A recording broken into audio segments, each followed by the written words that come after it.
Alaikum. Ina wunin ku ina gajiya. Assalamu alaikum masu sauraro. Barkanmu da arzikin sake saduwa da ku a cikin wannan channel namu mai albarka. Idan wannan ne zuwan ku na farko to ku daure ku danna mana subscribe kuma ku danna alaman kararrawa. Mun gode.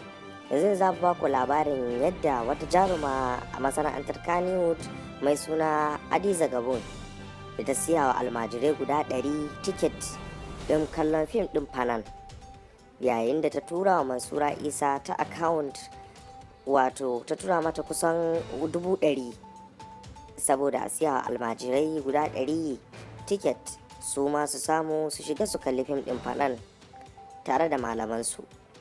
To ana cikin haka ne fa mutane suka fara cece kuce akan cewa wannan abun ba a saba ganin irinsa ba, wadda jarumi zai biya wa har almajirai kuɗi mai ɗimbin yawa haka don kawai ya shiga ya kalli fim. To daga nan ne kuma abin ya fara ɗaukar hankali, yayin da aka zo Mansura Isa ta yi posting a shafinta na Instagram ta ce, "Me with 40 almajiris that Hadiza Gabon paid for to watch Fanan at Platinum Cinemas, Zaria Road. They had mad fun and they were so happy. Allah ya faranta miki kema. I wish you were here." Sadiya har Yarima, da an sha dariya. Ita kuma Hadiza Gabon din sai ta yi reply kamar yadda kuke gani, ta ce bless you and them. To ga yadda bidiyon almajiran dai su ma suka sha shagalinsu, sai ku kalla ku sha kallo lafiya. Alaikum.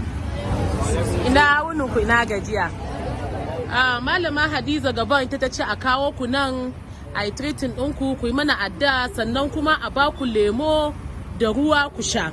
To me za ku iya cewa malama Hadiza?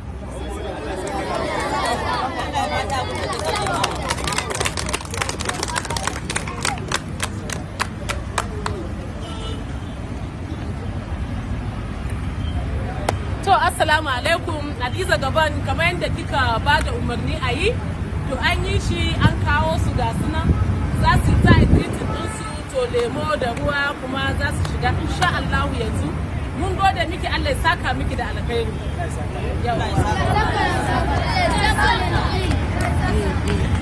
Na baki kai na tuni yadda zaki da ni, hagunki ba na gani aibu. Gare da ke magani sila ta warkar da ni, Allahu ne masani gaibu. Ba wata bakuwa wacce zan ba ruwa, ke kadai ce kawa uwa masoyiya mai kiran damuwa. Fanan na riki cikin zuciya, kiban soyayya na zo kiban.